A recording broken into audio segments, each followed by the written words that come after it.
Masons claim that the things that they believe in are as old as the ancient civilizations. They also claim that these mystics, the ancient philosophers, had the wisdom of all ages and that somehow this knowledge has become lost through the centuries. Humanity today does not possess this knowledge, but it has become the task of the Masons and other truth seekers who turn out in every case of investigation to be liars and deceivers and manipulators, to rediscover these principles for the benefit of all mankind. Those possessing this knowledge will correct the world's current problems. Some of the Masons also claim to have identified the cause of these problems. One of the most prolific writers on the subject of this lost truth, as I have mentioned earlier, is Manly P. Hall, a 33rd degree Mason.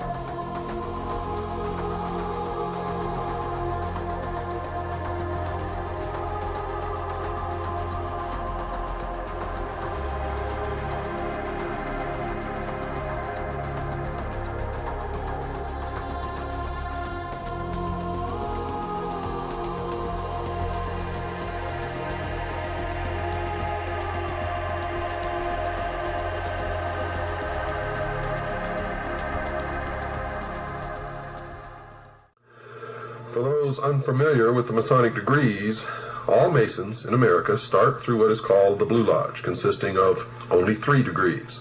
A Master Mason is of the 3rd degree and really knows nothing, even though he thinks that he has been illumined, and I get letters from them all the time. I'm a Master Mason, and I never heard of any of the stuff that you're talking about.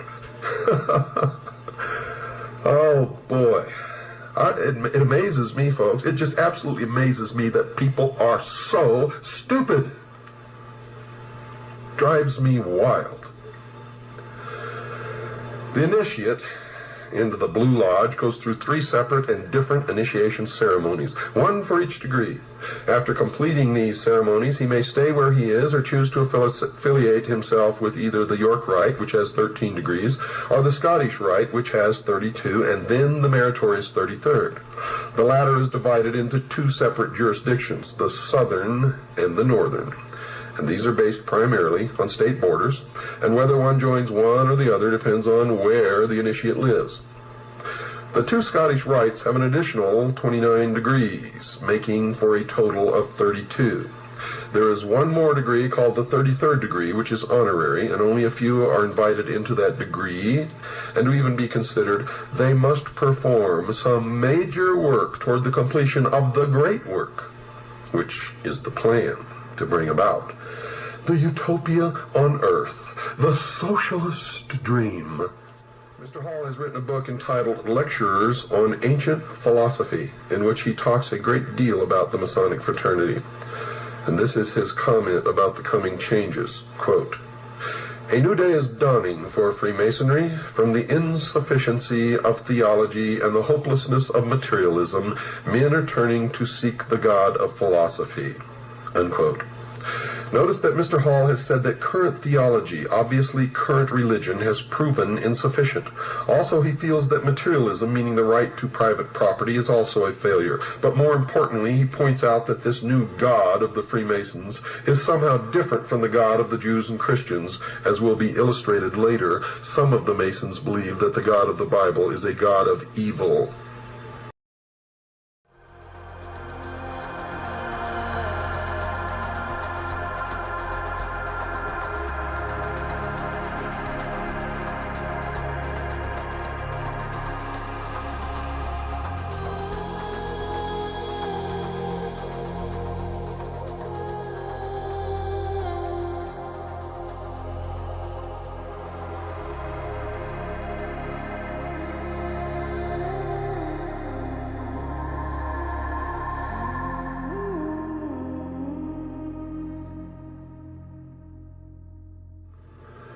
Helena Petrovna Blavatsky, perhaps the founder of the current New Age movement, has also determined that the Masons are somehow supportive of her religious views. She wrote this in her book entitled The Secret Doctrine. Quote, "At the end of the 18th and the beginning of the 19th centuries, many Freemasons traveled to Tibet, where they were initiated into the esoteric, defined as intended for or understood by only a chosen few as an inner group of disciples or initiates, by an esoteric order of the Masters of Wisdom," unquote. It should be expected that she would support the Masonic fraternity. In 1875, she founded an organization called the Theosophical Society, basically dedicated to teaching the world about her new secret religion. One of the earliest members of that organization was Albert Pike, later to become the Sovereign Grand Commander of the Scottish Rite of Freemasonry. Albert Pike, who later became a 33rd degree Mason, the highest degree attainable, also saw that there were some significant changes coming and that he was supportive of those changes. He wrote the following in his book entitled Morals and Dogma. Quote, "We can look on all the evils of the world and see that it is only the hour before sunrise and that the light is coming," unquote. So, Mr. Hall is also expecting that these changes are about to occur in the not-too-distant future. Someone who attempted to zero in on when these changes were expected to occur was Alice Bailey, previously mentioned. She wrote about when she thought the New Age would arrive.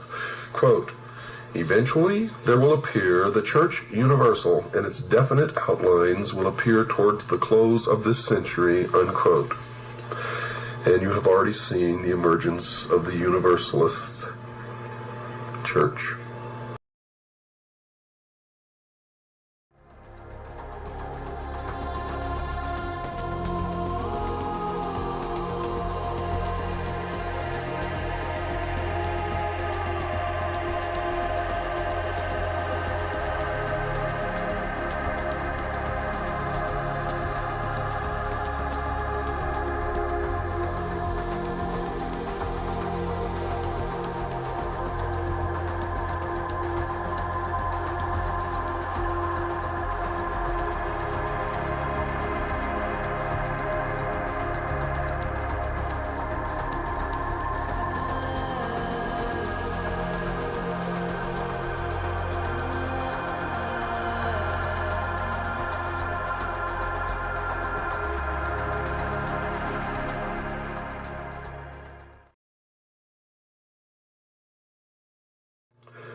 Since she wrote early in the 20th century, we can see that she was predicting the eventual arrival of the New Age sometime around the 1990s.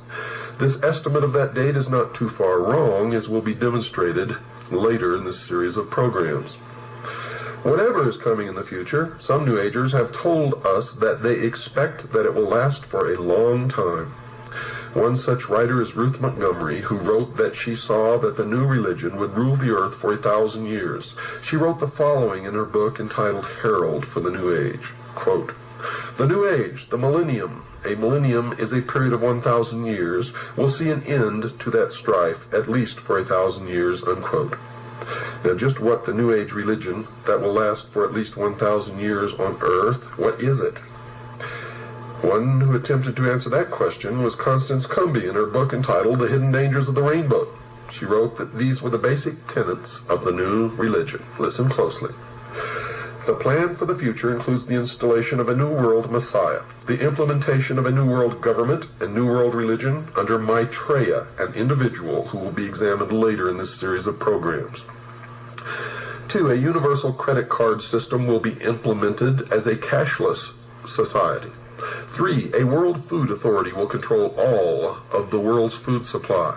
4. A universal tax. 5. A universal draft. And 6. They intend on utterly rooting out people who believe the Bible and worship God, and to completely stamp out Christianity from the face of this earth." As was discussed prior to this summary,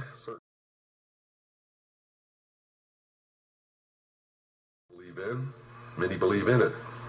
But perhaps the most insightful comment about the nature of what the New Age religion believe in and who they worshipped as their God was written by Mrs. Cumbey in her book entitled The Hidden Dangers of the Rainbow. She wrote that they had, quote, the intent of bringing about a new world order, an order that writes God out of the picture and deifies Lucifer, unquote. So if Mrs. Cumbey and the other writers on the subject are right, the New Age movement needs to be studied in some depth.